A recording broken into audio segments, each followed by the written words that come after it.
E, então, deixa eu aceitar aqui. Que é justamente para possibilitar que aquelas pessoas que, por alguma dificuldade, não conseguem se conectar, possam acompanhar depois a conversa, o diálogo que a gente está tendo aqui hoje. Então, bem-vindo a todos, é uma alegria nessa nossa primeira experiência de discussão, de conversa, de diálogo, nessa preparação em direção ao Congresso que a gente está organizando para outubro. Antes de entrar na introdução, que eu até passei para o Jomer, eu escrevi um textinho, e daí para ajudar na tradução eu vou ler o texto, que fica mais fácil para a tradução, mas antes eu queria colocar em evidência algumas regras. Então, a pessoa que vai falar, ou as pessoas que falarem, como estamos em 2 idiomas, procura falar mais lentamente, para que a tradução facilite para a tradução. Outra coisa, a questão do Zoom, da ferramenta Zoom, aqui embaixo, para aqueles que precisarem de tradução, tem um ícone Interpretation. Então, quem precisa de tradução, clica nesse Interpretation e escolhe a tradução que precisa, certo? E caso não apareça esse ícone de Interpretation, significa que a pessoa precisa sair e atualizar o Zoom. E importante, gente, importante que desliguem os microfones. Muito, muito importante. Todo mundo agora procura desligar, porque tem alguns microfones abertos e isso atrapalha muito a compreensão de quem está falando. Por favor. Então, por favor, todo mundo desligando os microfones. Tem ainda alguns que eu vejo aqui abertos, por exemplo, NEC, Eliane, Alzira, se puderem, por favor, desliguem os microfones. Depois também a questão de, claro, sempre um cuidado, né, nesse momento de pandemia e de uso da tecnologia, quando a gente se coloca na frente de um computador, sempre cuidar para não deixar muita luz atrás, senão a gente não consegue ver bem o rosto de quem está na frente do computador. Certo? E os microfones fechados. Maravilha. Então, qualquer coisa, depois também a gente vai se ajudando.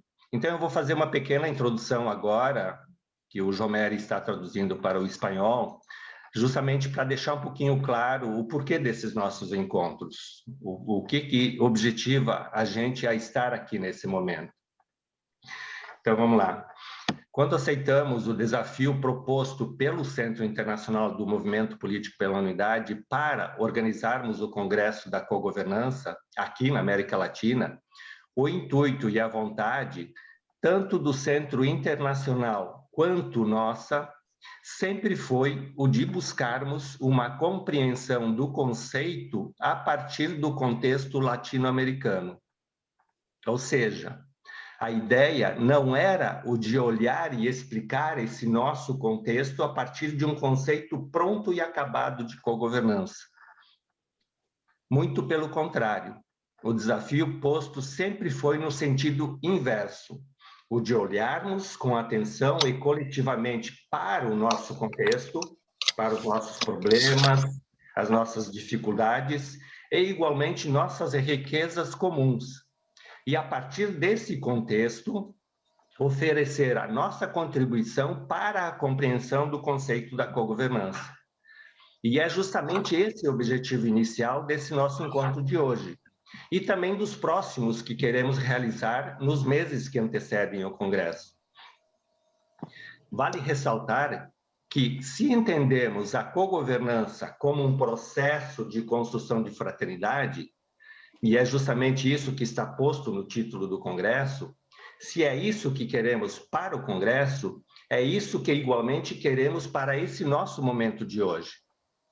Com isso, é importante que aproveitemos esse encontro de hoje para que possamos fazer entre nós um necessário exercício de diálogo, de escuta, de aprendizado, dentro desse espaço que deve ser de confiança e de fraternidade. Então, para hoje, contaremos com a contribuição do professor Alberto, que irá nos falar, com base nos seus estudos e na sua experiência prática, sobre partidos políticos, governabilidade e cogovernança. A proposta para esse nosso momento é que o professor Alberto faça a sua abordagem em aproximadamente 30 minutos e, após isso, abrimos para um diálogo entre nós. Então, uma dica, né? Enquanto o professor Alberto estiver fazendo a sua fala, por favor, fiquem livres para já irem anotando as vossas dúvidas e questionamentos que forem surgindo. Ou, se quiserem, já podem também ir colocando no chat do Zoom essas dúvidas e questionamentos. Ou, se preferirem, ao final a gente abre também para inscrições para a intervenção de cada um. Certo? Então, a ideia inicial é, então, essa intervenção do professor Alberto, uma meia hora, e depois a gente abre para mais uma hora de diálogo e conversa, ficando ali em torno de 1h30 mantendo esse encontro. Mas antes de passar a palavra para o professor Alberto, gostaria de fazer uma breve apresentação do professor. Então, o professor Alberto Scavarelli é doutor em Direito e Ciências Sociais, professor de pós-graduação na Universidade Católica do Uruguai e na Complutense de Madrid, entre outras universidades. Vice-ministro da Presidência da República, presidente da Comissão Nacional do Serviço Civil, ex-deputado federal do Uruguai e presidente da Câmara de Representantes, ex-presidente da Junta Nacional de Drogas, ex-presidente da Comissão de Narcóticos e Crime Organizado da ONU, ex-presidente do Centro Latino-Americano de Administração para o Desenvolvimento, a CLAD, e também recebeu diversas condecorações em diversos países, na Colômbia, no Chile, na Argentina, aqui no Brasil, no Uruguai, na França, no Reino da Espanha. Então, professor Alberto, queria aproveitar para agradecer justamente a sua disponibilidade, também a sua contribuição aqui para esse momento do evento, e de pronto passo a palavra para o senhor. E antes de o professor começar a falar, eu queria novamente frisar a necessidade de fecharem os microfones, por favor. Profesor Alberto, contigo. Bueno, como siempre, aunque es protocolar, agradecer profundamente. Agradecer a alguien que está aquí, que es Sergio Clefi, que hace, ya perdí la cuenta, pero más de 20 años, un día tuvo el gesto generoso de convocarnos a nombre del MPPU para poder ser parte en el medio del Parlamento, en el centro de la polémica parlamentaria, para explorar este camino de entendimiento por encima de la diversidad. Porque yo creo, lo que a mí mucho me impactó es el reconocimiento de la diversidad, no la evangelización de la unidad sobre la uniformidad, sino partir de la base de que somos diversos, que quizás esa es la naturaleza más rica de lo humano, y con un sentido fraterno que se construyó sobre dos grandes conceptos. El concepto cristiano de descender de un mismo Dios y el concepto laico de ser miembros de la especie humana, ¿verdad? Uno puede llegar a la fraternidad por cualquiera de los dos caminos, con distinta intensidad, pero con idéntico compromiso. Y eso fue realmente muy rico, con eventos preciosos. Logró convocar a intelectuales del Uruguay que en otros escenarios no se hubieran dado, allí en su ámbito de trabajo, focolar. Y, en definitiva, es una enorme satisfacción. Por una razón de tiempo transcurrido, que es la principal razón, he podido estar en muchas cosas, pero créanme que esto que estoy viviendo con ustedes es una experiencia formidable. Para los que no hemos estado antes en contacto, en estos días pasados, tuvimos breves charlas, tanto con Clefi como con Flavio, para ajustar algunos detalles de procedimiento.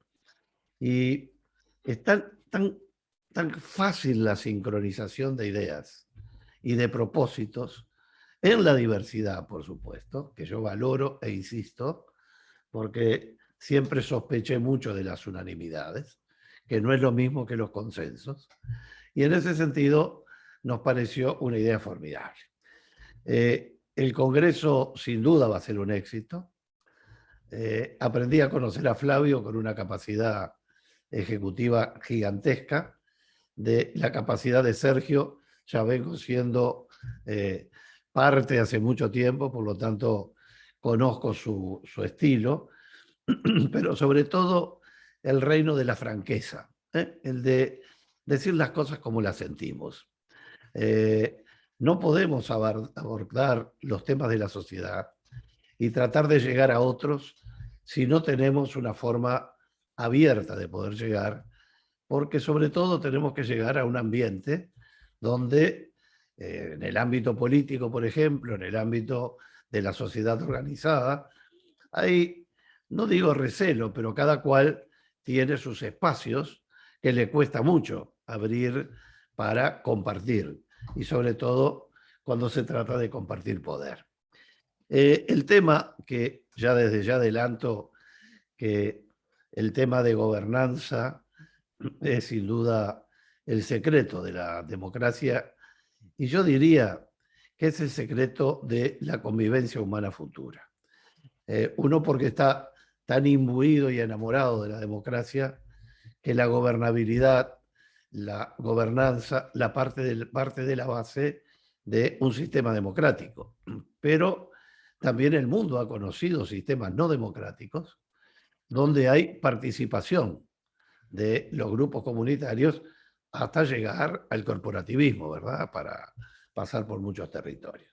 Y yendo al tema, porque el tiempo pasa, aquí dijimos, vamos a encarar 3 temas rápidamente. Uno que son los partidos políticos, el otro que es la gobernabilidad y el otro que es la gobernanza, que van a estar imbuidos por un concepto que no digo envolvente, que es el de las políticas de gobierno, políticas de Estado y políticas públicas. Sobre esos 6 ejes voy a hacer rápidamente algunos comentarios. Si partimos del presupuesto de la organización política democrática, hoy es unánime en la ciencia política y en la experiencia de todos nosotros que la democracia requiere partidos políticos. Ahora, ¿por qué requiere partidos políticos? Partidos políticos que están en medio de un mundo de hoy en franco retroceso y en enorme crisis de representatividad. Hoy estamos asistiendo a los 2 dramas peores que pudiéramos asistir quienes tuvimos la suerte de estar y de algún modo seguir estando en los organismos multilaterales, donde uno cree que están todas las respuestas y en realidad lo que hay es un conjunto mayor de preguntas. Pero está claro que hemos asistido en estos últimos meses, a razón de pandemia, que en definitiva es a razón de vida y salud humana, hemos asistido a 2 fracasos muy fuertes. El primero y más dramático es en el que yo más creo, que es el de las organizaciones multilaterales. Y comienzo con mi querida Naciones Unidas y todos sus órganos, sobre todo en materia de vacunas, que realmente fue el antiejemplo de la fraternidad, ¿verdad? Es decir, si hoy tuviéramos que poner un paradigma sobre cómo la fraternidad no funcionó en estructuras formadas para controlar la convivencia humana, como es Naciones Unidas, créanme que enfrentarse a la sesión de Naciones Unidas con 190, 180 países, según van asistiendo, es una experiencia muy fuerte y uno tiene la ilusión de que allí está el consenso construido, ¿verdad? Y de muchos modos lo es, porque la humanidad ha avanzado enormemente gracias a la multilateralidad. Después de millones de muertos que hubieron de por medio, y más allá de los grupos de presión, los factores de poder, los poderes de los países, el poder de veto, el Consejo de Seguridad, la Asamblea General, el ECOSOC, todo lo que algún día podremos ir charlando entre todos para ponernos más o menos a punto sobre los mismos temas. Pero el otro fracaso fue el de los partidos políticos. Y ese sí lo he vivido de cerca, porque como recién tenía la gentileza de decir Flavio, hasta hace muy pocos meses, que cambió el gobierno en Uruguay, yo presidía un organismo que se llama el CLAD, que es el Centro Latinoamericano de Administración para el Desarrollo, pero que además es iberoamericano porque incluye a España, a Portugal, Andorra, y africano porque también incluye Angola, y están entrando otros países africanos, pero sobre todo se quería que fuera el idioma español y portugués el nexo que vinculara culturas de unidad en gestión administrativa. Eso me permitió estar recorriendo mucho territorio, y en determinado momento se produjo una gran conferencia, gran por el volumen de gente y muy importante, en el que por mi rol tenía que hablar de lo que era el último factor de la técnica del gobierno y de las administraciones públicas, que era justamente la innovación. Un capítulo que un día posiblemente hacía objeto de un congreso. Es decir, cómo la tecnología, hoy ya desbordada, que tiene el grave drama de carecer de una epistemología, de una filosofía previa. El desarrollo industrial, la revolución industrial tuvo un positivismo.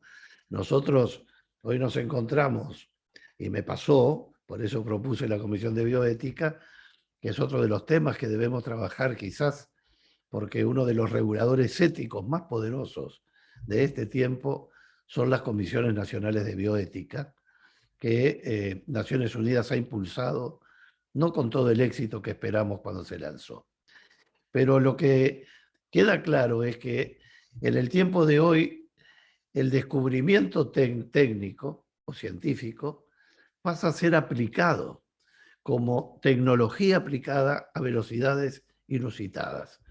Un día nos encontramos con temas que van desde la clonación a la disposición de los embriones humanos, desde el aborto hasta los análogos de medicamentos, en fin, temas que superan cualquier organización política que tenga una comisión que se dedique a esas cosas. Se requiere ciencia.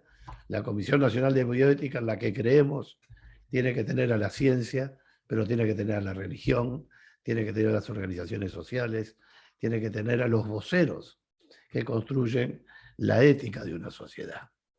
Y en ese sentido, cuando vemos que las dos grandes instituciones, que son los partidos políticos y los organismos multilaterales, que son los reguladores o los conjugadores de la convivencia social, comienzan a tener fracasos, realmente a mí en lo personal me pone muy nervioso, porque cuando se rompe la equivalencia de los escenarios de diálogo, surge el desequilibrio en el que mandan los poderosos. Y quieras o no, el hecho de que los países podamos tener en Naciones Unidas una voz por país, más allá del Consejo de Seguridad, pero estoy hablando de la Asamblea General o del ECOSOC o de tantos organismos, y que de pronto gente de países pequeños como el Uruguay tengamos la posibilidad de estar al frente de estructuras muy grandes, también como producto de que hay estilos y hay manejos que no generan preocupación en los países más grandes. Si ustedes miran en las organizaciones más importantes, Naciones Unidas es una de ellas, las presidencias y las secretarías generales nunca han estado de los países centrales, por decir de algún modo. No se van a encontrar con demasiados presidentes de Naciones Unidas que sean estadounidenses, que sean rusos, que sean chinos, que sean ingleses, lo que fuere. El único país que ha tenido la enorme habilidad de estar siempre presente, y ahí me suena lo Schiaparelli, han sido los italianos, que han logrado algunas subsecretarías generales permanentes. Volviendo al tema, ¿qué es un partido político? Uno cuando va a abordar estos temas tiene la tentación de tornarse académico, que es la forma más rápida de fracasar, porque cualquiera de ustedes tiene acceso académico, tiene conocimiento académico, y ahora que tenemos al sabio Google, es más rápido todavía la sabiduría. Hoy discutir es dificilísimo, porque antes uno tenía que venir con el bagaje de lo que se acordaba que había aprendido y que se había creído que había entendido.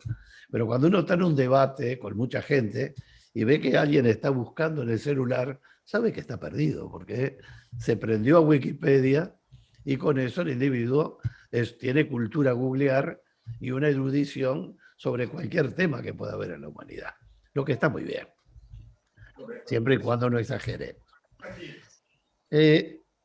Bodenheimer quizá fue el primero, pero voy a tratar de no hablar de autores. El problema es que cualquier colectivo humano, y colectivo humano va desde la familia, va desde la comunidad que tiene un vecino al lado, va desde los países vecinos, va desde las estructuras regionales mayores, el sistema de convivencia por definición, teniendo seres humanos libres, porque la responsabilidad y la libertad es consecuencia de tener un sistema libre. La gente sometida no tiene capacidad de discusión, tiene capacidad de resistencia, capacidad de oposición, capacidad de sufrimiento, pero no capacidad de construcción fácil de espacios donde estar debatiendo los temas. El rol de los partidos políticos, que tampoco son de siempre. Basta pensar que en la Constitución estadounidense, los padres fundadores de partidos políticos ni hablaron nunca, ¿verdad? Nunca se habló de partidos políticos.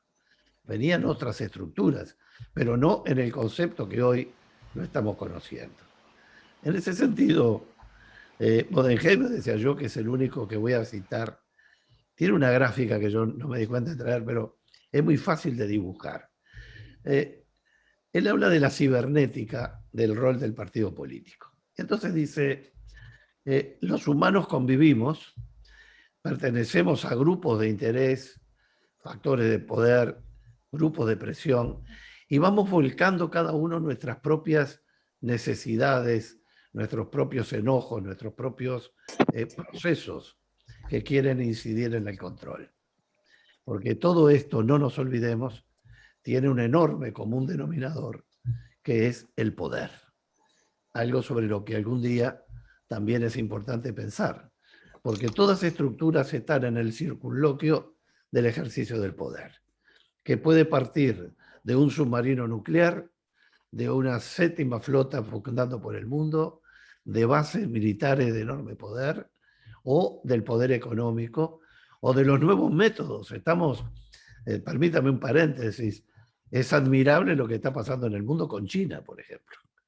China está llegando a, no digo colonizar porque la palabra tiene mucha connotación, pero sin disparar una sola bala, está llegando a lugares donde está teniendo la ruta de las sedas, por ejemplo. Está llegando a lugares donde antes hubiera parecido imposible que eso produjera. El partido político recibe a la comunidad y de la comunidad muchísimos inputs de distinta naturaleza, de distinta naturaleza.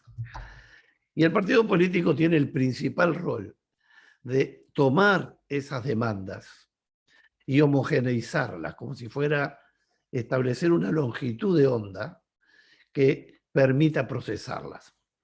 El doctor Vázquez, el expresidente de la República de Uruguay, que también tengo gratísimas experiencias, un día me habló de lo que quería hacer con su gobierno y me utilizó una palabra que me grabó para siempre, que se llama homeostasis.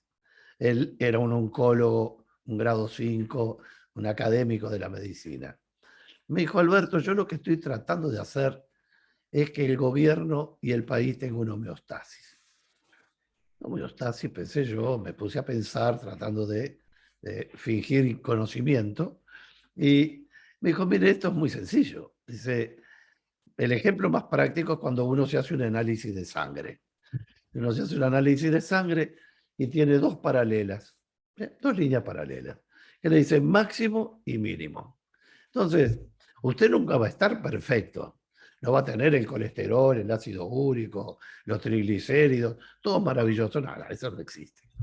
De lo que se trata es de que estén entre esas franjas las resultancias de la medición. Lo que no soportan los sistemas y tampoco los organismos vivos es la salida de los márgenes previstos. La crisis se produce cuando ese mínimo y máximo es explotado para una dirección o para otra, que es donde nace la clave de todas las cosas, que es la patología. En definitiva, si no hubieran patologías en las sociedades, no tendríamos necesidades de preguntarnos cómo hacemos para tener una mejor gobernanza, que es una mejor convivencia. El partido político regula esas diferencias y luego las procesa a partir de lo que va. Y el partido político tiene dos bocas.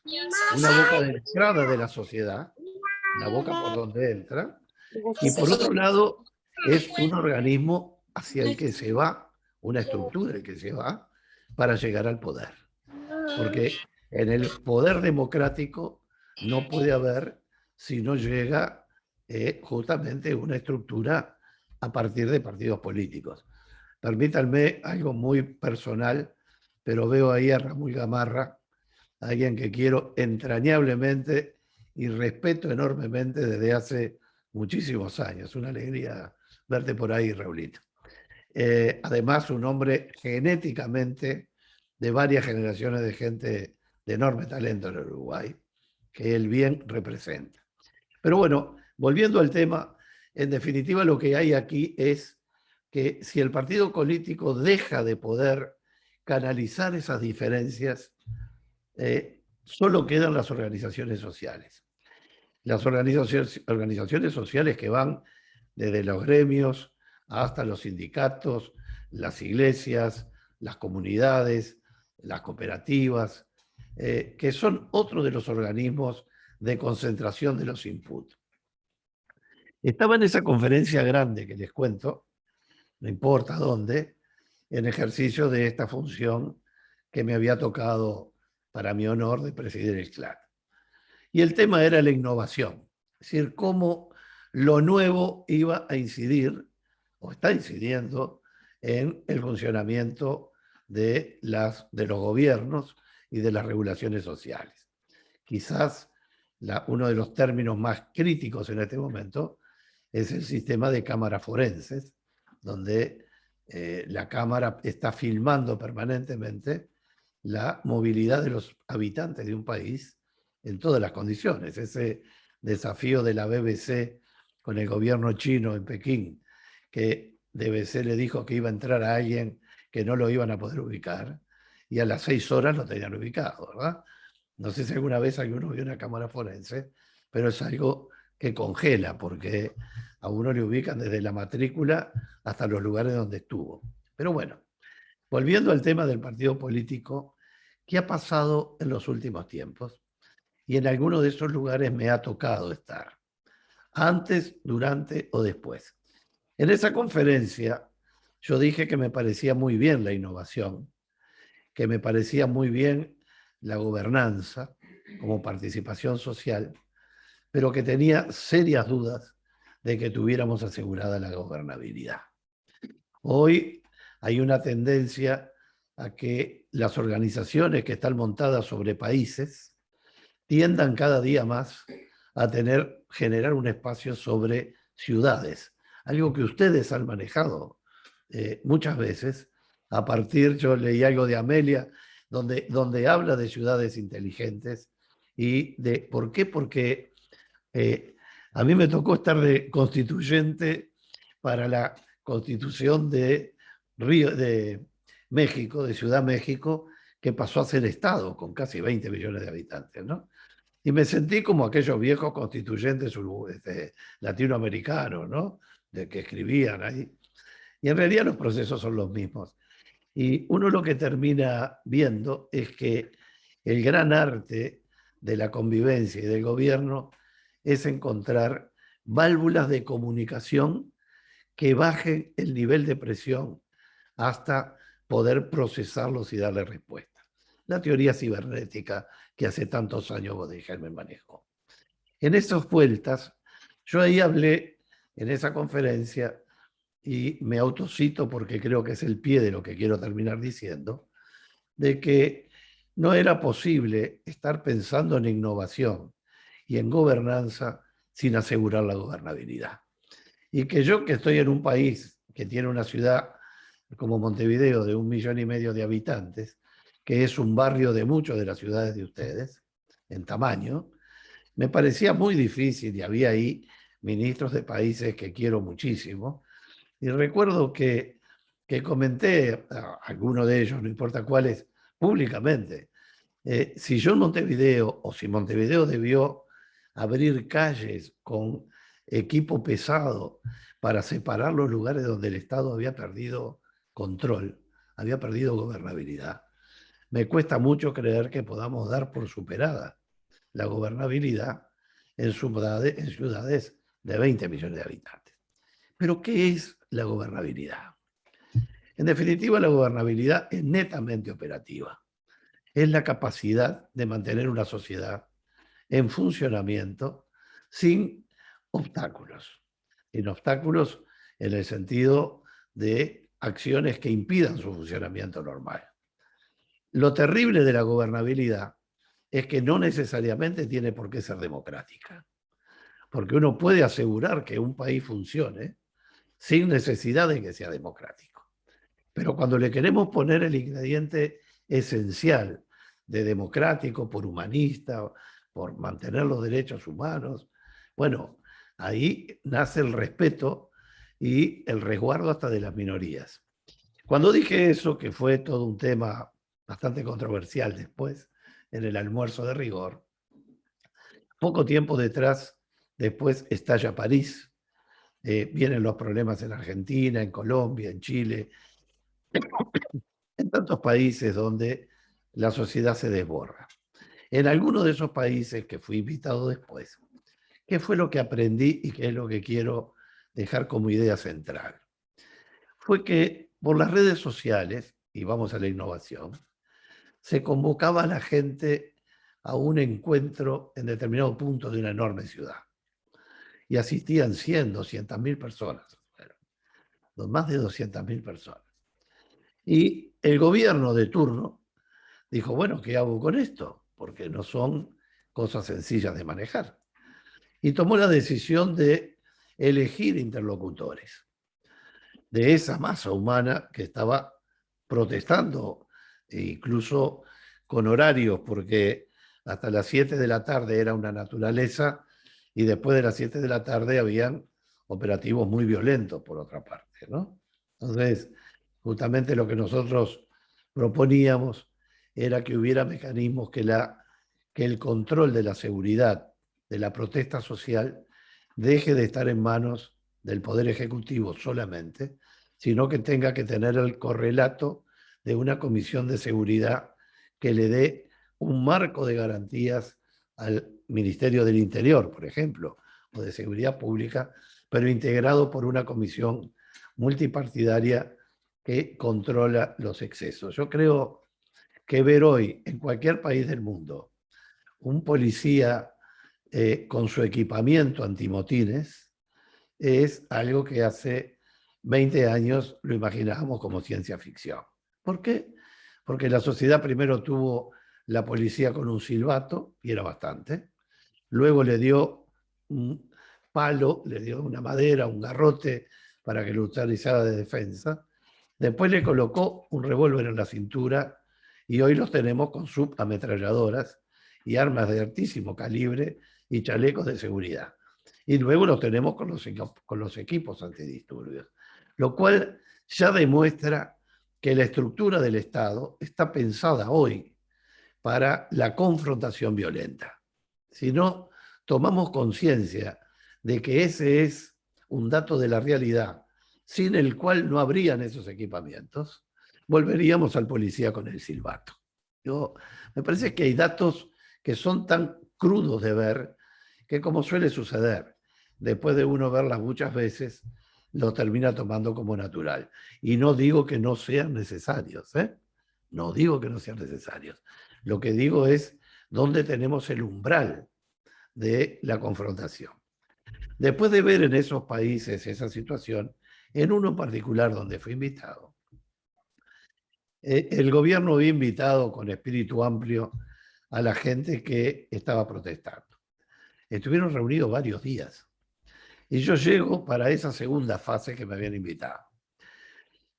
Estaban festejando ante los medios que habían llegado a un acuerdo. Salieron a la prensa diciendo estamos todos de acuerdo, está todo perfecto. Y resulta que a las pocas horas se estaba convocando para el día siguiente un acto de las mismas características con el mismo volumen o más de gente. ¿Qué falló ahí? Hubo voluntad de diálogo de las dos partes, ¿cómo no? Pero no hubo representación. Entonces, la crisis de la convivencia es la representación. Como todos no podemos hablar al mismo tiempo, y como todos no tenemos los mismos intereses simultáneos, tenemos que encontrar la forma de canalizarlos. Y hoy tenemos gente que se conjuga en 200, 300.000 personas para hablar, para protestar, pero no todos están protestando por lo mismo, ni todos tienen un mismo liderazgo, sino que, como dice Enrique Iglesias, ese individuo formidable que presidió el BIT y bueno, y tantas cosas, y que yo quiero entrañablemente, un día me dijo: Alberto, yo estaba con Gurría, el secretario general de la OCDE, hasta hace muy poco, que es muy amigo. Y estábamos en un almuerzo los tres y me dijo: el problema, Alberto, es que estamos en un tiempo de clases medias enojadas. Y recuerdo que yo todavía les doy el dato, le pregunto a Gurría, que es el gurú de la economía del mundo de hoy, hace pocos días, y bueno, pero ¿y qué es una clase media? Y me dijo: bueno, en el sentido más práctico hay muchas definiciones, pero en el sentido más práctico es aquel que puede durante 3 meses mantener su estilo de vida sin tener ningún ingreso, que no tiene que dejar ni los lugares de educación de sus hijos, ni el nivel de alimentación, ni la prestación de salud. Ahora, cuando esa conjugación de reclamos no tiene una masa nuclear que los una, ese aparato que estábamos hablando de Bodenheimer, donde entran flechas de distinta dirección, pero se canalizan dentro de un tubo imaginario que homogeneiza la frecuencia del reclamo, estamos en severos problemas porque la gobernabilidad se transforma en algo muy difícil. Viene la violencia acarrea el nacimiento de los populismos y los partidos políticos se pueden fragilizar.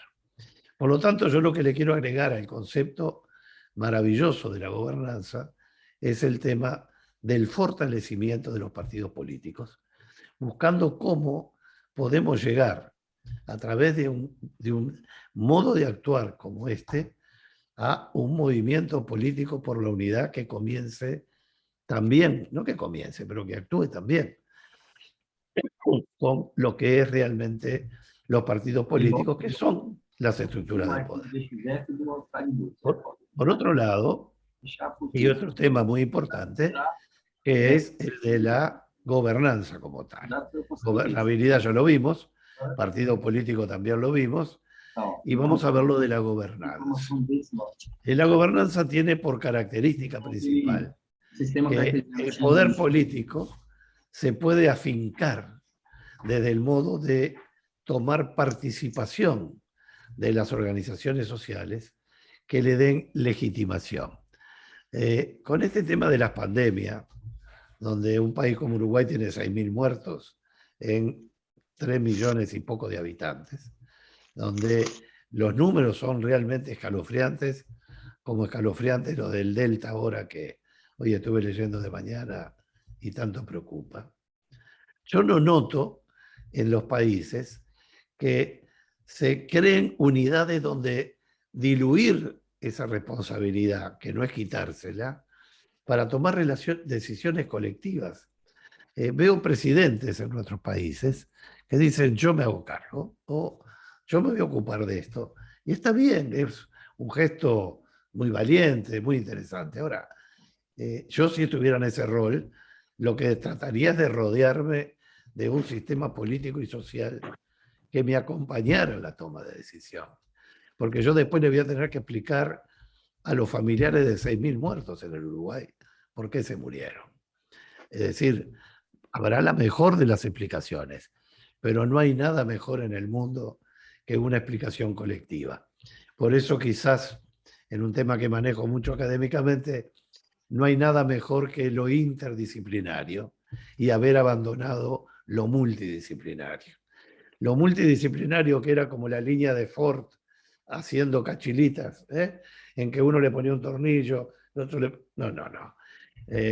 Necesitamos la intercomunicación, la toma de decisión interdisciplinaria, donde el objeto del estudio, sea un tema o un ser humano, no sea analizado con un criterio cartesiano artificial de dividir la realidad en partes, que en realidad no son más que partes de un todo.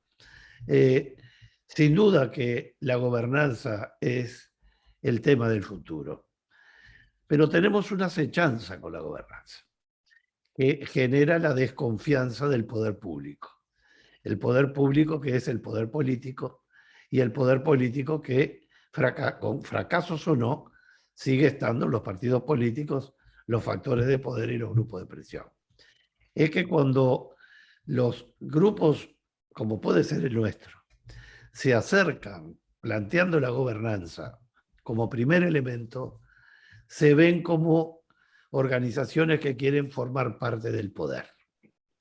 Y ahí ya inmediatamente, ahora que estamos en tiempos de virus y anticuerpos, aparecen los anticuerpos inmediatos, ya sean con virus modificados o con ARN, a decir, no, no, cuidado con estos, son muy poderosos y vienen a buscar una porción de poder.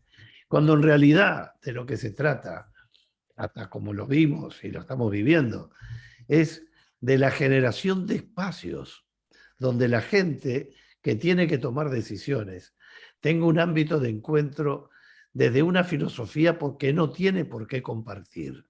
Porque lo grande de Chiara es haber creado un espacio desde la diversidad.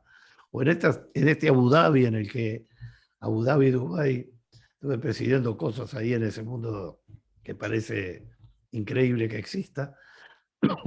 Pero el encuentro del Papa Francisco con el gran imán en Abu Dhabi, en Emiratos Árabes, hablando de fraternidad, yo creo que es un logro de Chiara puesto, hecho piel y hecho vida, como mejor se puede triunfar en la vida.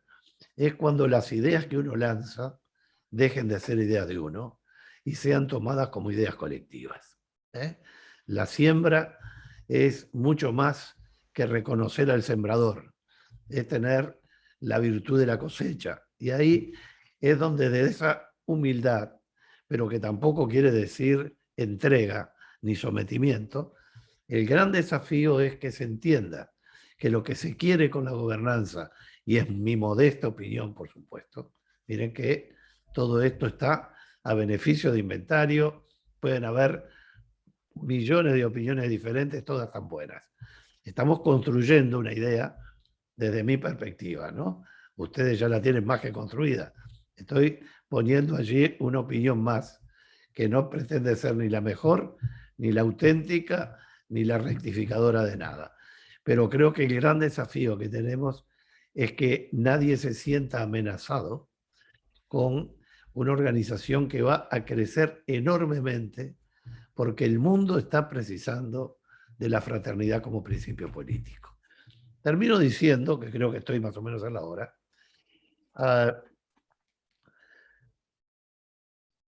yo no soy un especialista en Chiara, soy un admirador, no soy un especialista. Pero cuando esa Chiara que nació Silvia y se enfrenta con pocos años, 20 y pico de años, a un mundo que había vivido 2 bombas nucleares, que campos de concentración, porque nadie vivió eso antes. Hemos vivido barbaries con cientos, con decenas de miles de muertos, pero con muertos instantáneos y con gente torturada hasta la muerte y transformada en los desastres que fueron la guerra.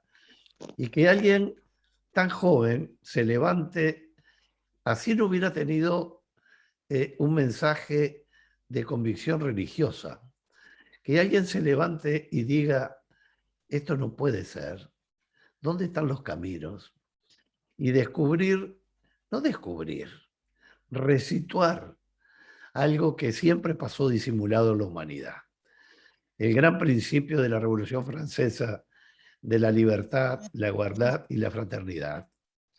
En realidad la fraternidad, desde mi visión, vino a ser esa especie de nexo en el que teníamos la libertad como una expresión, aunque son términos muy gastados, pero de derecha, cuya mayor expresión es el neoliberalismo, la solidaridad o la igualdad como solidaridad, que tiene un sentimiento de otra naturaleza antagónico y que dio pie a las dos grandes corrientes ideológicas que fueron la izquierda y la derecha. Sin embargo, cuando Chiara y cuando en aquel tiempo y no estoy haciendo política, pero es un partido demócrata cristiano en el que en Italia tiene una enorme fuerza y modela determinado modo de conocimiento de la salida. La propia Declaración Universal de Derechos Humanos es el trabajo de la fraternidad, no es el trabajo ni de la libertad ni el de la igualdad, desde mi visión. Entonces, me tocó una vez a pedido de Kofi Annan hablar sobre las responsabilidades humanas y ahí me zambullí a ver los orígenes que todos conocemos y que realmente la fraternidad es importante. Por eso hay obras sobre esto y Clefi puso en Uruguay este tema de la fraternidad como el principio olvidado, que fue aquel evento que se hizo hace muchos años en Uruguay. Quizás lo que hemos dejado morir, y si por lo menos no lo dejamos morir, no le hemos dado la fuerza necesaria, es que entre la libertad y la igualdad tiene que existir el fortalecimiento de la fraternidad como principio ya inventado. Y quizás una de las grandes tareas que tenemos por delante como humanos, ya no digo como MPPU ni como organizaciones como la nuestra, creo que el gran desafío es construir fraternidad sin candidez, sin inocencia, sin romanticismo, frente a los que no están dispuestos a escuchar ni romanticismo, ni fraternidad, ni candidez. Es decir, desde la fortaleza de decir, señores, hasta aquí llegamos. Si ustedes no fueron capaces, desde sus ideologías, de asegurarnos vacunas para todos, y lo que es peor, habernoslas ofrecido y todos confiamos y después dárnoslas meses después, cuando aparece el COVAX, que no es forma, que no es culpa de nadie, es culpa de todo un sistema en este tema. Hoy estamos, una paréntesis, cierro acá. Hoy estamos asistiendo a muchos debates. Uno de ellos, y la Iglesia ha tenido un rol precioso sobre el tema de las vacunas y la libertad de producción de las vacunas. Hay organizaciones muy fuertes. También es cierto que estamos apareciendo, nos están apareciendo cepas nuevas todos los días y necesitamos laboratorios que inviertan para hacerlo. Ahora, la discusión que estamos dando es si nos tienen que dar las vacunas gratis para fabricar o no. Pero al mismo tiempo, el mundo sigue gastando fortunas increíbles en ejemplos de movilizaciones militares solo provocativos que nos pueden llevar a cualquier lado. El movimiento de una flota de un continente a otro, o lo que se está gastando en equipamiento militar de última generación, nadie pretende un desarme, ni tengo el romanticismo de creer que esto se va a pagar y ese dinero va a ir a los pobres. No, no, no. Ya esa ilusión la perdí, o por lo menos la tengo un poco anestesiada. Pero a mí no me importa de dónde sale el dinero.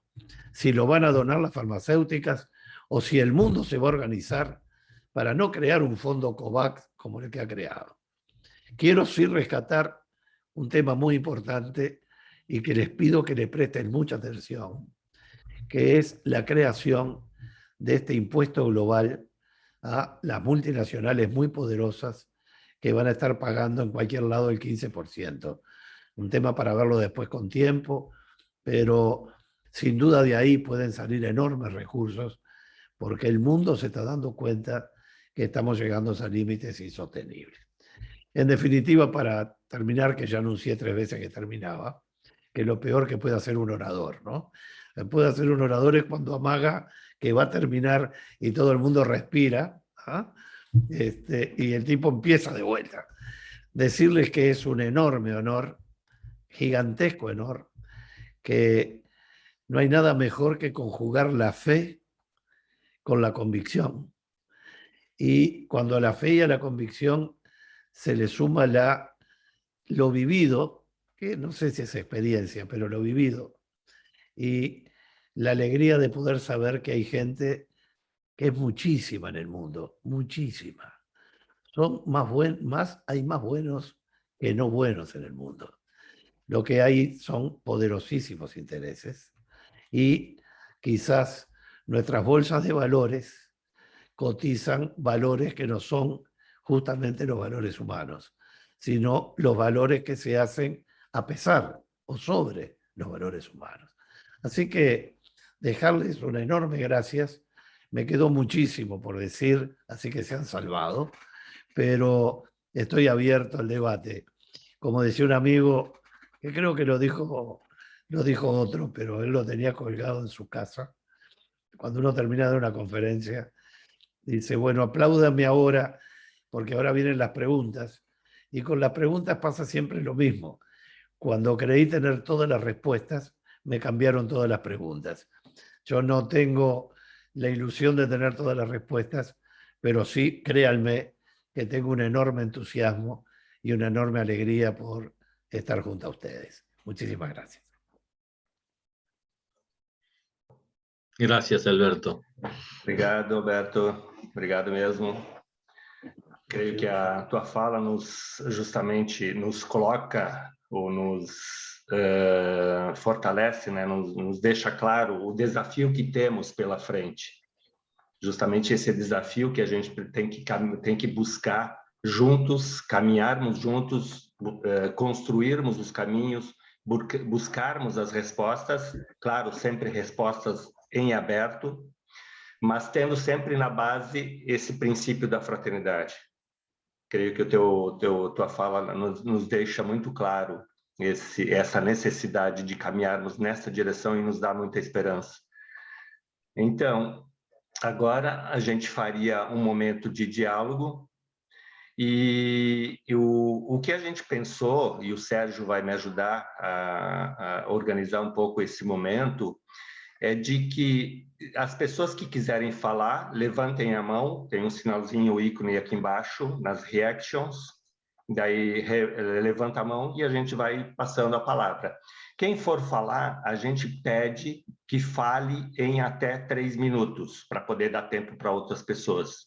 Então, que possam falar, colocar a sua opinião, a sua pergunta em até 3 minutos, com uma tolerância de até 5 minutos.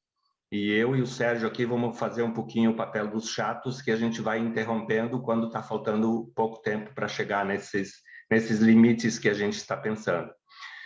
E enquanto o pessoal não levanta a mão, eu posso começar fazendo aqui algumas perguntas que apareceram no chat enquanto o professor Alberto falava.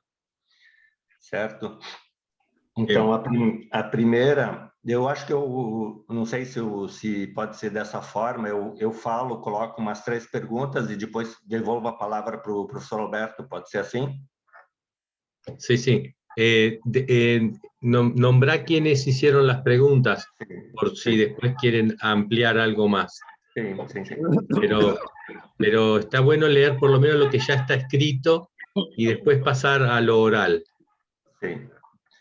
Bem, então tem a primeira aqui do Hermes Fonseca.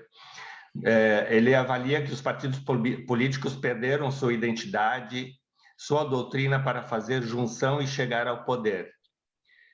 Ele fala ainda, né? Vemos o fracasso dos partidos políticos, como você disse, porque se perdem a função e geram a crise de confiança da população. É o que ele pergunta. Por que se perdem a função e geram a crise de confiança da população? Essa é a pergunta do Hermes. Depois tem um comentário da Elaine. Essa desconfiança no poder público é fortalecida por grupos que possuem interesses em fragilizar tudo o que é público. Um comentário. Depois tem aqui uma pergunta do Eno. O Estado, como ente público, tem sido escavado pelo poder econômico. No Brasil, 5 bancos dominam 85% do crédito. Cada vez mais, a República é uma casca fina, quase vazia. E quando busca favorecer interesses diferentes do capital, ocorrem golpes. Qual a substância dos partidos políticos quando seu palco é uma farsa? E uma última pergunta da Tereza Uribe. Parece-me, é um comentário mais que uma pergunta, parece-me que para o Brasil é visível a falta do envolvimento dos eleitores para com os eleitos. Uma saída, parece-me, é o acompanhamento efetivo do que se faz cada parlamentar e seus partidos, que muitas vezes, em nome do poder, geram tantas corrupções e conchavos. Nós somos, o eleitor, também corresponsáveis como cidadãos, ao ver tudo isso passivamente. Aqui, falta-nos a formação política e de consciência do significado do papel da política. Então, para iniciar, acho que pode ser por aqui. Devolvo a palavra para o senhor, professor. Muy interesante todas. Ayúdenme, porque yo traté de tomar nota con las preguntas, pero puedo tener alguna confusión. La pregunta, anoté aquí, identidad y poder. Capaz que Sergio me puede ayudar en la traducción. Concretamente, la primera pregunta, ¿pudiste notarla? Sí. No, hay evidentemente el hecho de que cuando el partido se desfigura o pierde su estructura, que puede ser de convicción ideológica o no, me parece que la pregunta va hacia ahí, cuando deja de ser partido y parece una organización de lucro. Me parece que va por ese lado. Yo la entendí así, me pareció que era así. La democracia hoy tiene un gravísimo problema que todavía no ha tenido respuesta, por lo menos en el hemisferio nuestro, ¿no? Que es el financiamiento de los partidos políticos y la reglamentación de la publicidad en las campañas electorales. Sin duda, cuando uno mira los millones de dólares que se gastan en una campaña, donde además se construye un candidato con un marketing que no le garantiza ninguna condición para hacer gobierno después. No importan los partidos, estoy hablando en general en el mundo, ¿verdad? Porque las condiciones para ser buen candidato no son las mismas que para ser buen gobernante. Eso queda muy claro, digo, ¿verdad? Segundo, que el sistema institucional está muy bien montado. Les cuento el uruguayo muy breve.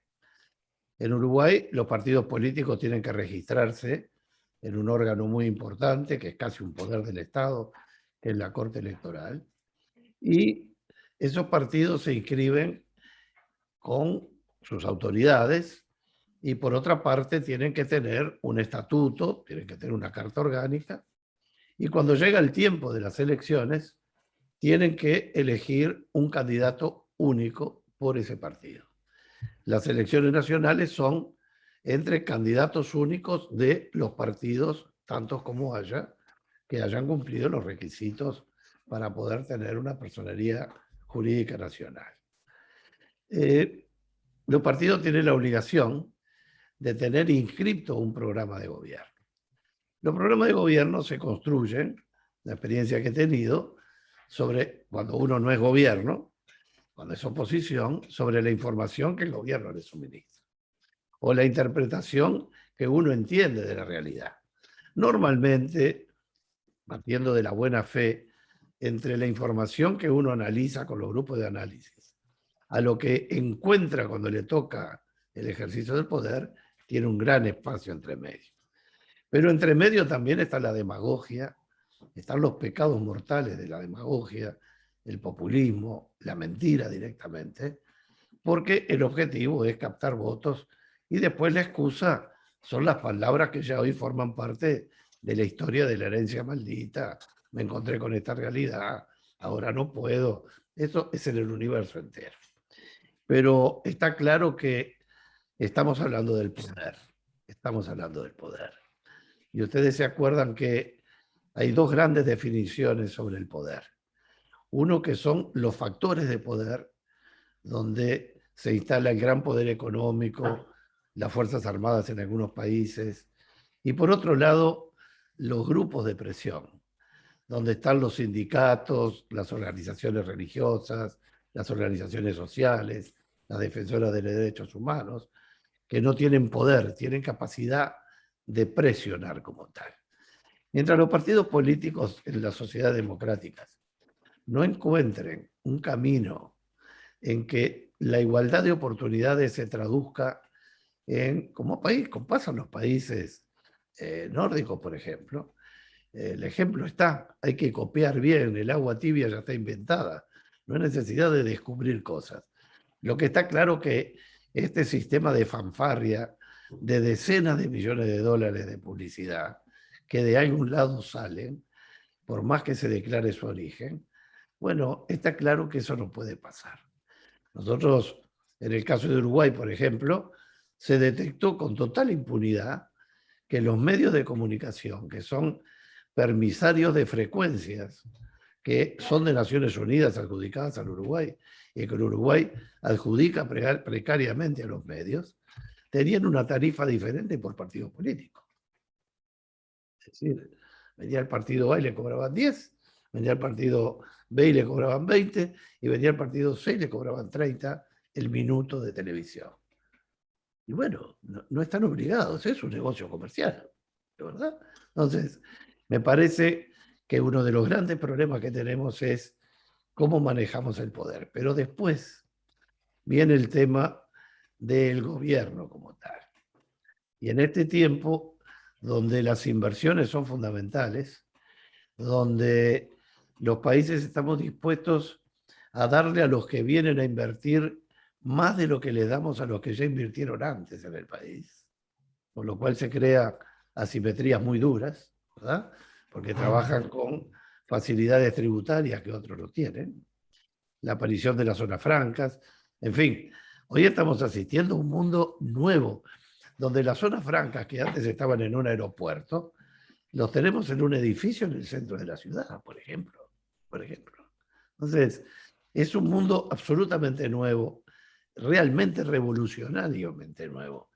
Y el concepto de poder, factor de poder y grupo de presión es absolutamente nuevo también en cuanto a su modalidad. Ya no podemos pensar como hace 15 años atrás. Sobre este tema no podemos hablar como hace 10 años atrás. Por eso yo tengo una expectativa muy optimista, porque creo que el sistema no resiste. Miren, solo les voy a decir una cosa. Hay veces que ganar una elección es mucho peor que perderla, porque llegar al gobierno y no poder tener respuestas puede ser el calvario más grande que puede vivir un ser humano durante 5 años las 24 horas del día. Y si para gobernar una cosa es acordar, una cosa es contar con una base social que respalda, y otra cosa es la presión de no poder tener gobierno. Y ahí la gran sabiduría entre los sistemas parlamentarios y presidencialistas. El presidente es presidente, ya lo votaron. Tengo algunos conocidos como Sampaio, que era una cosa loca, el brasilero, el portugués. Y su primer ministro, por nombrar uno. Y el primer ministro uno lo llama, el presidente lo llama y dice: Juan Pérez, Susanita Rodríguez, ocúpate de montar un gabinete y que el Parlamento esté de acuerdo. Y salen a gestionar y consiguen o no acuerdos. Pero ¿qué ha pasado en este tiempo que no pasó antes? Y termino. Una sueca, en un evento muy importante de la OCDE, dijo una cosa que me conmovió. Hay países como Bélgica, por ejemplo, que tardaron 1 año en formar gobierno. Los italianos, para formar gobierno, tardan tiempos increíbles. Sin embargo, el mundo sigue. El país sigue. No pierde su PBI, no baja su estándar de vida, ¿no? Porque lo que nos está faltando en este ingrediente es un tema de mi especialidad, que es la función pública o la burocracia del Estado. Es decir, cómo logramos que la función pública forme parte de los factores de poder, sometidos al poder político, pero garantizando el mínimo de funcionabilidad. El tema de la identidad de los partidos políticos es que hay una identidad por la cual se capta la gente que piensa similar. Pero también hay una identidad que se construye a partir de haber tenido ese núcleo crítico, donde el liderazgo trata de moldear una figura con un estado coloidal que se adapte a un recipiente que le guste a otros. Y entonces ahí ya no es ni una cosa ni la otra. Pero quizás forma parte de lo necesario. Lo que yo vuelvo a insistir, seamos conscientes que el tema de la fraternidad es quizás el tercer pilar sobre que se ha abandonado y que puede equilibrar los dos factores importantes que son la igualdad y la libertad. Me parece fundamental ese tema, ¿no? Después había otro que hablaba grupos de poder, me parece. Ahí le pido ayuda a Sergio, que es el traductor oficial. Sí, discúlpame. En realidad el centro del cuestionamiento es la pérdida, digamos, de confianza en el sistema, ¿no? En el sistema político, que entendemos que es la pérdida de confianza en los partidos. Y si me perdonás, Alberto, en vez de pasarte la palabra, la voy a tomar. Muy bien. Digo, yo lo que creo, voy a hacer una pequeña analogía. El tema familia, el paradigma del 900 patriarcal, murió. Está claro que murió. Siguen habiendo escollos por ahí, restos. Pero ¿cuál es el problema? El nuevo paradigma no está todavía plasmado, no está asentado. Un paradigma demora años, se tiene que llegar hasta la base más mínima cultural para que ese paradigma nazca. Yo, como digo a veces en algunos libros, que ya no se ven, pero el libro Para aprender a hablar, en Uruguay decía, mamá amasa la masa. No sé si se entiende en portugués. Ahora mamá no amasa nada porque mamá tiene un máster y trabaja en una multinacional. Es decir, se acabó eso. Lo que quiero decir es, el paradigma de los partidos políticos del 900 también murió. Es decir, la tecnología, los poderes, la globalización pasó por arriba a las estructuras y al paradigma que tenían esos partidos políticos. Y el nuevo paradigma de los partidos políticos, que yo estoy, al igual que Alberto, apostando a que nazca y quizás nosotros ayudemos en nuestra pequeñísima posibilidad, no está formado. Hay que ir descubriendo qué normas, qué marco legal, qué marco institucional global se tiene que dar para que este nuevo paradigma viva y sea lo que justamente de lo que nos quejamos. Nos quejamos de partidos políticos que han perdido el norte, partidos políticos que en busca del poder y el amiguismo y logran generar los votos, pero después hacen lo que quieren. Es decir, por más que vos escribas en un papel lo que decís que vas a hacer, después haces lo que querés. Y el otro gran tema es la formación cívica de los pueblos. Cuando yo sistemáticamente desinformo o no formo a un pueblo, le vendo caramelos. Es decir, y no tienen la capacidad de darse cuenta que les están vendiendo caramelos, porque necesitan esa formación republicana, de la cual, por ejemplo, en Uruguay nos vanagloriamos tanto, y que inclusive acá se está viendo cómo se ha perdido esa formación. Entonces, a mí me parece que, con respecto a los minutos, ya terminé, va por ahí, hay algo de esas respuestas. Hay una frase de Gino Giordani, y termino con esto, que decía que para él ser político tendría que ser una vocación igual que el sacerdocio. Y eso marca como el nivel de lo que implica ser político. Y bueno, si estaremos lejos de que nuestros políticos parezcan sacerdotes. Perdón, pero me salía de la vaina. Obrigado, Sérgio. ¿Qué pregunta nos queda? Certo. Tem mais um comentário aqui. Eu vou falando os comentários e as perguntas também. E, Sérgio, aquelas que forem em espanhol, eu peço que tu leias ali no chat, tá?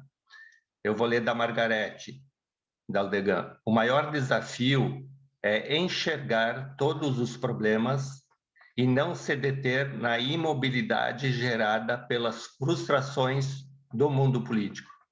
É estudar juntos, trabalhar juntos por um mundo que aprenda a cuidar bem de cada um dos seus cidadãos. Como comentário. Depois tem a pergunta, Sérgio, do Manuel Torres, do Peru. Tu pode ler para mim aí? Consegue achar? Está sem o áudio, Sérgio. Él dice, en Perú hay un biotipo caviar, eso no sé lo que significa, que trabaja en el Estado, pero no produce nada. Soporte es nulo, solo ocupa un asiento y gana un sueldo. Pero habla de ayudar al pobre y nunca hizo nada. Acá en Uruguay quizás se le llamaba a los ñoquis, le decíamos eso. En Uruguay el ñoqui, que es una pasta, se come los 29 solamente.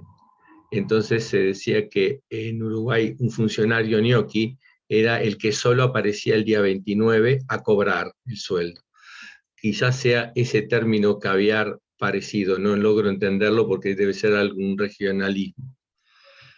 Desculpa, Sérgio, tem também porque eu tinha falado do Manuel, ele tinha escrito anteriormente, antes dessa La leo, si querés. Vero López. Vero López, isso. No, la Sí. y antes Ale. Manuel. Sí. Léela. La de Manuel dice de qué manera la diversidad extrema racial, cultural, étnica, geográfica puede obtener la fraternidad. Y después la de Vero dice, Alberto, puede obtener la fraternidad. Obtener. ¿De qué manera la diversidad extrema, ¿no?, sea racial, cultural, étnica, geográfica, puede obtener la fraternidad? Y lo que Vero preguntaba, Dice, Alberto, me gustó que citaras homeostasis en el ideario del presidente Vázquez, una palabra sistémica tomada de la biología, pero que en gobernanza puede ser posible, cuando la categoría política de la fraternidad humildemente ofrece un método que la homeostasis no registra y que es el consenso y no la negociación que posibilita la legitimidad de las decisiones. Mi pregunta es, ¿los regímenes políticos presidencialistas en América son capaces de ofrecer toma de decisiones a partir del consenso? Y después siguen las preguntas en portugués. Uno de los grandes temas es el consenso, ¿no? El consenso, que es tan importante, en definitiva, afecta profundamente la diversidad y sobre todo de los grupos menos poderosos, por decir de algún modo. Porque todos los que hemos tenido reuniones donde hay que resolver por consenso, que normalmente pasa con las convenciones, ¿no? De Naciones Unidas, por ejemplo. El voto en contra es muy importante mantenerlo y salvo que se pueda tomar y se pueda construir algo para que recoja la otra opinión también. Porque a veces detrás del consenso lo que hay es el resultado de pasar por arriba de otros que quedan sin la fuerza de poder seguir exponiendo su oposición. Podría dar muchísimos casos internacionales de esto. Ahora, está claro que esto tiene mucho de apostolado. No hay que perder esa visión. Eso tiene mucho de trabajo de concientización, de llegada, de ejemplo, de formación. En la medida que esto no es un partido político, tiene que trabajar sobre lo político, sobre los políticos y sobre las organizaciones sociales. Yo creo que lo que hace falta es que esas diversidades, que son mucho más que ser diversidades, a veces son asimetrías terribles, ¿ah? Porque de pronto esa diversidad es alguien que vive en el Chapare, en Bolivia, y tiene 44 años de expectativa de vida, que es absolutamente diverso a otro que tiene una expectativa de vida de 70, ¿verdad? Entonces, yo creo que esos son... Lo peor que puede pasar es que perdemos la perspectiva de la realidad tal cual está. Y la realidad es dura, es muy dura. Y los partidos políticos están integrados por personas que también están llenas de buenos sentimientos, pero que también están llenos de intereses. No hay nada más peligroso que un presidente lanzado a su propia reelección, se dice en Estados Unidos, ¿no? ¿Por qué? Porque aún en la vocación de seguir haciendo bien, porque ese es el otro tema, el de los cargos. Dice, el político se desespera por tener un cargo. Ahora, si yo profeso, tengo una religión que creé porque me iluminó el Espíritu Santo y no tengo la posibilidad de tener una iglesia donde enseñarla, bueno, me transformo en alguien en una gruta. El poder político es lo mismo. Si yo tengo una ideología y creo en ciertas cosas, tengo que pelear por tener un espacio donde poder aplicarlas. Si no, de lo contrario, soy un constructor de opinión pública, a lo sumo. Entonces, me parece que tenemos que superar, mejor dicho, reconocer la existencia de la diversidad para poder trabajar sobre ese tema.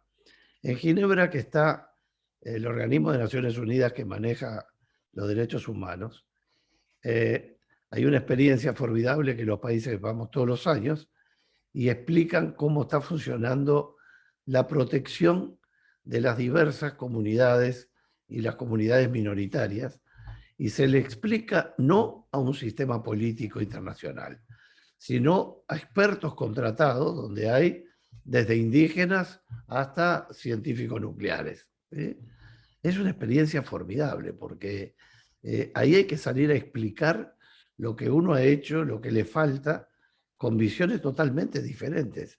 Bueno, voy a eso.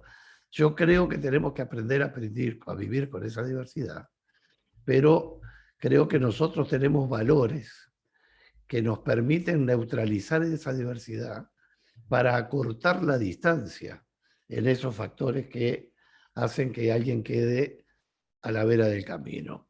En una palabra, la diferencia está entre el desarrollo que comenzó siendo para Naciones Unidas, luego pasó a ser desarrollo humano y dio mucho trabajo para que dejáramos de medir al mundo por el PBI. Luego pasó a ser el desarrollo humano sostenible, que era para que una generación no sacrificara lo que viniera después.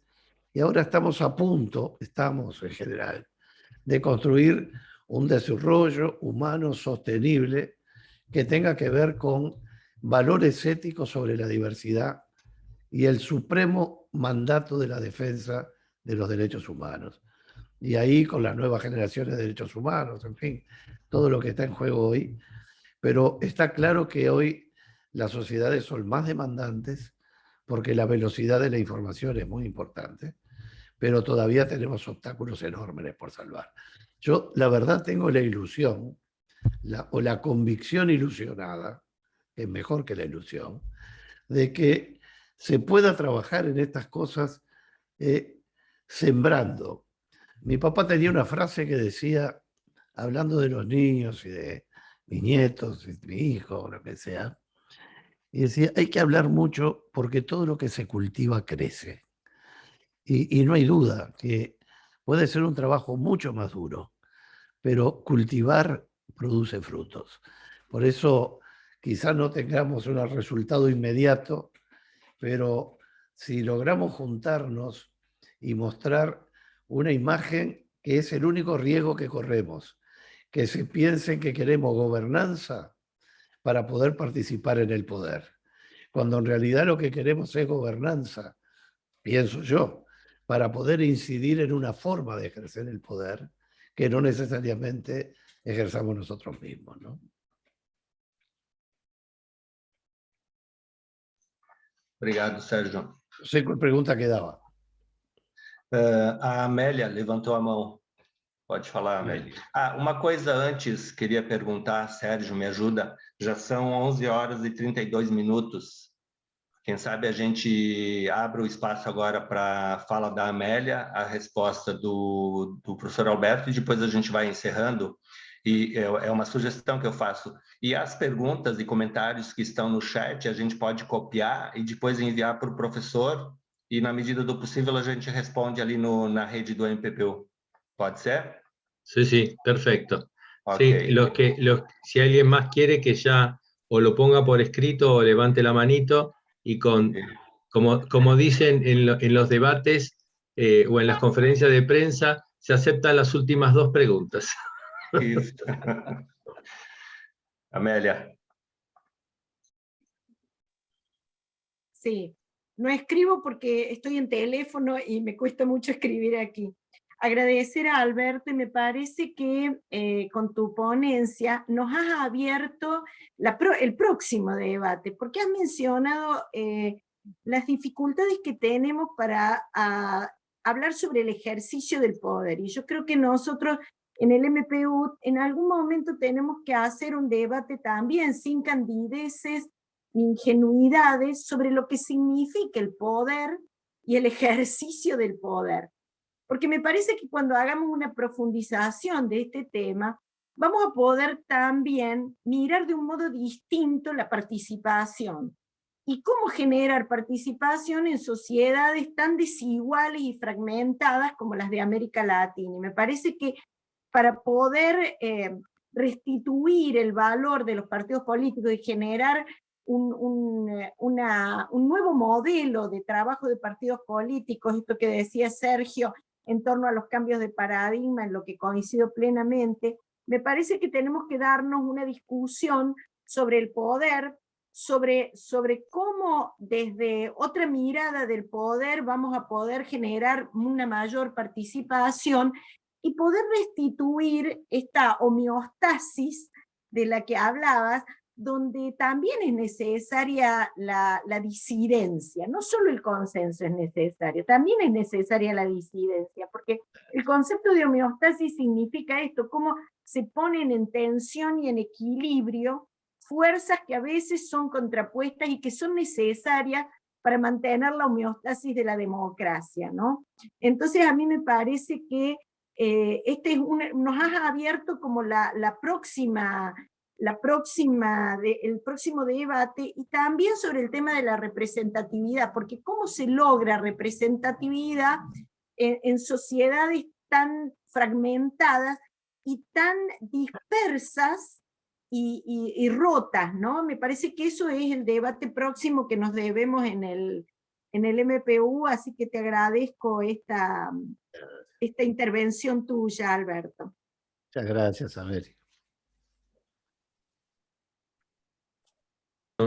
Flavio, fíjate las últimas ponencias. Yo pienso que de Rosángela en adelante, sí, Rosângela. hay comentarios y alguna pregunta. Uhum. Y Vou con, fazer- Perdón, vou- perdón, vou falar do- un Opa. saludo simplemente que me tengo que ir. Felicitaciones, excelente la ponencia y el clima generado. Así que nos abre toda una oportunidad de pensar juntos. Así que gracias a Alberto y a todos. Muchas gracias, que pasen bien. Obrigado, Raul. Abraço. Então, eu vou colocar mais 2 comentários e perguntas, e depois a gente passa a palavra. Flávio, só para registrar, eu acho que é importante que todos saibam, né? Estão presentes na nossa conversa hoje os 3 painelistas do segundo dia do Congresso. A Verônica Lopes, que é da Argentina, Lucia Crepas, Fronza Crepas, que é da Itália, e o nosso Luiz Scarpino, só para vocês saberem que são os painelistas do segundo dia. Obrigado, Portela. Obrigado. Bem-vindo a todos. Então, professor, o comentário e a pergunta da Rosângela. Os órgãos públicos no Brasil estão inchados. Temos alguns municípios que, em ano pré-eleitoral, vendem lotes com muitas vagas de emprego para que possam custear campanhas a partir de parcerias com os partidos. Há cidades que existem mais de 55 secretarias, mini-prefeituras, que não têm sede nem função. Somente funcionários que não trabalham, só recebem. Como atuar mais efetivamente com o MPPU em locais como esses? Essa é a pergunta da Rosângela. Depois, uma outra pergunta do Hermes. Para promover a dignidade humana, a gestão pública precisa ter a visão da fraternidade. Como acontecer isso se o sistema neoliberal globalizado não tem esse pensamento? Sendo assim, a mudança se dará com partidos, com programas de políticas públicas sociais?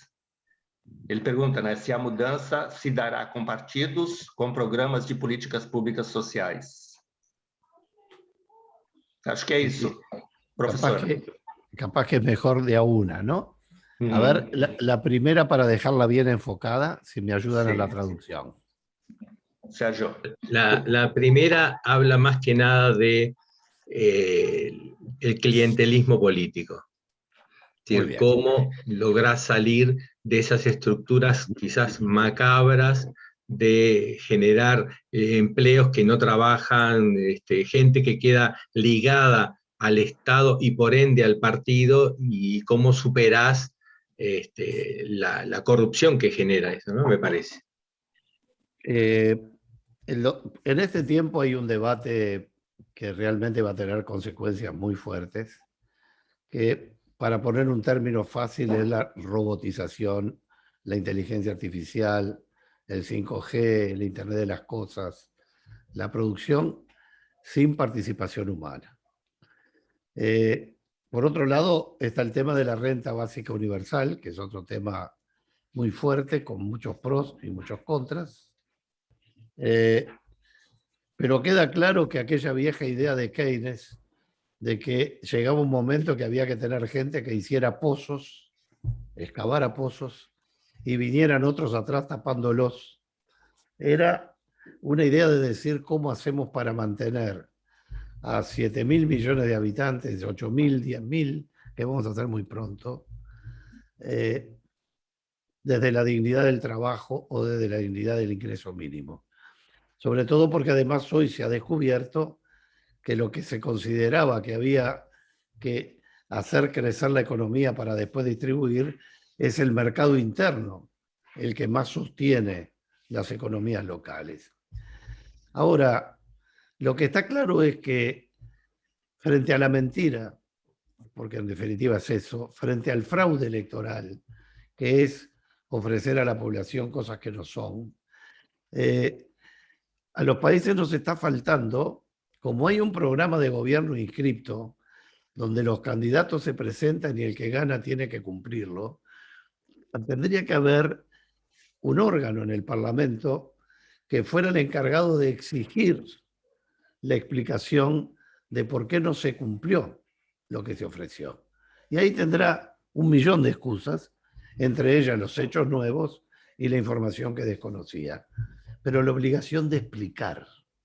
Lo que yo creo que estamos teniendo es una enorme falla, y ese es un pecado de la fraternidad, porque creo que de la falta de la fraternidad, porque la regla básica de la fraternidad es sentir en el otro lo que uno tiene que compartir, que no está en los extremos de lo político. Primero que nada, que la regulación de los partidos políticos tiene que ser mínima pero necesaria, y tiene muchísimo que ver con los recursos materiales con que se administran, y vuelvo al tema de las campañas electorales. No es lo mismo hacer una campaña electoral en Holanda que hacer una campaña electoral en el Río de la Plata o en cualquiera de nuestros países, ¿verdad? Donde la gente vota a lo largo de varios días, no hay fanfarrias, la publicidad son pequeñas cosas.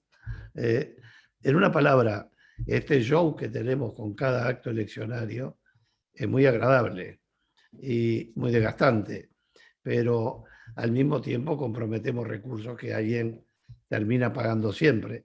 Hay un sistema en Uruguay que se paga por voto. El Estado le paga a los partidos políticos según la cantidad de votos que sacaron.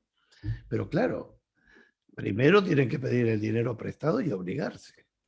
Si luego no obtienen la cantidad de votos que pensaban tener y tienen dinero que pidieron prestado, que se lo gastaron y les falló la campaña, quedan endeudados para toda la vida, ¿verdad? Porque no tienen forma de pagarlo. En una palabra, los mecanismos de democratización pasan profundamente por ese lado. Y por otro lado, el tema de la calidad de las organizaciones. Nosotros podemos considerarnos una ONG. En Naciones Unidas hay un área que reconoce a las ONGs, que no es demasiado exigente, pero que cuando vuelve a su país, esa ONG tiene reconocimiento de Naciones Unidas. Y detrás de las ONGs sabemos que hay muchísimas maravillas, en la gran mayoría, pero también sabemos que hay verdaderas empresas encubiertas. Entonces, todo esto forma parte de la temática en que nos tendremos que ir ocupando, pero creo que por ahora lo principal es ver cómo, en mi modesta opinión, uno comienza.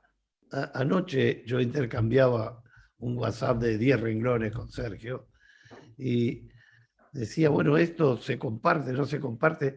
Es decir, ¿cómo hacemos para que más gente se vaya sumando a tener una idea sobre estas cosas y de qué se trata, ¿no? Porque hay una única cosa que todavía no dijimos. Uno llega a los partidos políticos y a los políticos para decirles lo que piensa, pero los partidos políticos vienen hacia las organizaciones cuando esas organizaciones tienen gente que los pueda votar. Un político, antes que nada, es un capturador de votos. Por eso, algunos movimientos, como los evangelistas, por ejemplo, decía yo el otro día, han tenido el poder y están teniendo un 15%. Resolvieron el debate en Colombia sobre la ley de pacificación. Es decir, son grupos de poder poderosísimos. ¿Por qué? porque ahí hay gente que puede votar. Nosotros vamos por el otro camino, vamos por el camino de hacernos mejor para dar lo mejor para una política mejor, no necesariamente para asegurarles candidatos, votos, ¿no? No es poca cosa eso en la política. Me quedaba una, me parece que no sé cuál era. No, casi respondiste la segunda, porque justamente hablaba de el cambio se puede dar cuando los programas de los partidos políticos y las políticas sociales, y acabas de incorporar un nuevo elemento de control de los programas, ¿no? Sí, sí. Yo voy a hacer la parte siempre del malo, y les voy a decir que hemos llegado a un tiempo prudencial, de manera de, dado que Flavio hizo el inicio, yo hago el cierre. No tengo nada escrito, por suerte, así que agradecer a cada uno, a la escucha, las preguntas, lo sincero y transparente de lo que comentaron, verbal y escrito, porque me parece que se notó también la angustia que tenemos por las situaciones de nuestro pueblo. Y es importante eso, tenerlo y difundirlo, y a partir de eso prepararnos también para el nuevo encuentro que queremos tener a fin de agosto, con una nueva temática que le vamos a mandar a todos, y aquellos miembros que están en contacto con nosotros del MPU, bueno, que sean invitados, es decir, hacer de nuestro próximo encuentro otro encuentro más grande que el de hoy, y así vamos caminando hacia octubre con elementos nuevos que puede ser que se vuelvan a tocar más profundamente en el Congreso, pero algunos quizás por tiempo no podamos tocarlo en el Congreso, y es bueno que ya estén en la discusión. Yo creo que al tener todo esto grabado, vamos a poder desgrabar y tener en blanco y negro, como digo yo, en papel, también todos los temas que Alberto nos tiró de habría que pensar este tema, habría que pensar este tema. Sí, nos largó como 7 o 8 pistas de aterrizaje que creo que juntos tenemos que hacerlo. Así que nuevamente agradezco a Alberto, y termino haciendo un comentario, que cuando hicimos ese mini currículum de Alberto, lo que no dijimos es que Alberto, Carlos Pita, que diputado y embajador, y Ruperto Long, que era senador y ministro y actualmente director de todo lo que es investigación en el Uruguay, fueron los 3 fundadores del MPU uruguayo, y me acuerdo que para aquel momento tuvimos a Lucía Fronza, también en Uruguay, y a partir de ese momento se constituyó el MPU uruguayo, con lo cual Alberto tiene muchos años en esto, y realmente el tiempo que le dedicó, habiendo estado en lugares de gobierno muy importantes y muy reclamantes, ha sido mucho para nosotros, y por eso le vuelvo a agradecer. Para mí es un orgullo poder pedirle a Alberto que intervenga y que sea parte tan entusiasta y tan sinceramente cariñoso para con nosotros. Es decir, así que nuevamente esto. Y bueno, y a cada uno un saludo muy especial, realmente. Y bueno, creo que estuvo América Latina muy bien representada, así que caminemos para adelante con esto. Y nada más. ¿Va bien, Flavio? Com certeza. Obrigado, Sérgio. Faço minhas as tuas palavras. Obrigado a cada que esteve aqui presente, especialmente ao professor Alberto. E nos encontramos no próximo momento. Obrigado, gente. Tchau. Tchau. Tchau. Só queria pedir desculpas a algumas pessoas que pediram a transcrição, e é que a gente não tinha habilitado a transcrição para essa reunião, mas na próxima reunião teremos, ok? Desculpa aí da parte técnica. E, Portela, tenta copiar todas as mensagens que o pessoal colocou no chat para depois a gente poder ter presente. Ok. Obrigado. A grabação, Gracias. por favor. Gracias a cada uno.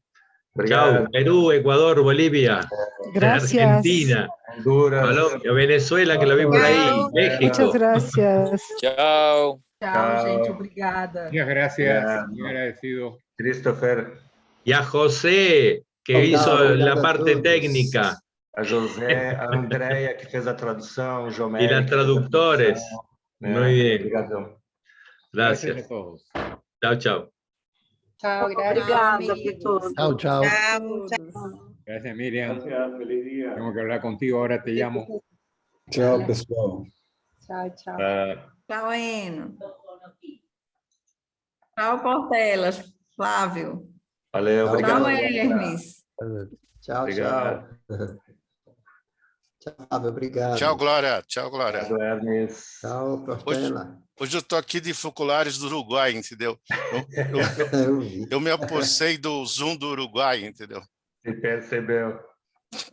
Não dá para te ouvir, Andréia. Não dá, não está ouvindo ainda. Esse aqui eu vou desabilitar os canais aí. Agora está bem, Portela. Eu não te escutei bem no início, mas agora está muito bom. Flávio também, o áudio dele para mim não estava bem. Eu desliguei também a tradução, mas não deu certo para mim. Mas muita gente disse que estava muito bom. Eu tenho que melhorar, acho que vou ter que comprar um microfone. Encerrei, Andréia. Ok. Não. Se houver uma segunda oportunidade de traduzir, seria muito importante ter ao menos algum texto, mesmo que não que ele vá falar, mas saber o que a pessoa está falando, qual é a linha dela. Foi muito em cima, porque cair de paraquedas numa tradução é muita coragem fazer a tradução. Teria... Desculpa, Andréia.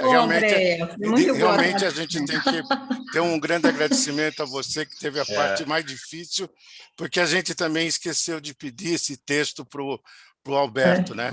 Mas a gente se prepara para a próxima, a gente vai aprendendo aí. Não, eu entendo, eu não estou falando isso aqui para uma crítica, não, pelo amor de Deus, porque se por acaso surgir uma outra oposição, mas para quem quer que seja, ajuda muito, está um pouco dentro do que a pessoa está falando, porque tempo real, sem nunca ter visto a pessoa, nunca ter lido nada dela, nunca ter... Uau! Okay. Mas tudo bem, eu sou corajosa. Parabéns, André, obrigado. Tá bom? Mas é com todo o amor do mundo, hein? Não estou triste, não. Fique bem claro, tá? Não é uma crítica, uma condenação, não, pelo amor de Deus. Tá certíssimo. É só uma contribuição. Né? E Flávio, só para alegrar os corações. Desgravar aí, Focolare do Uruguai, Portela, desgrava, senão vai ficar gravando.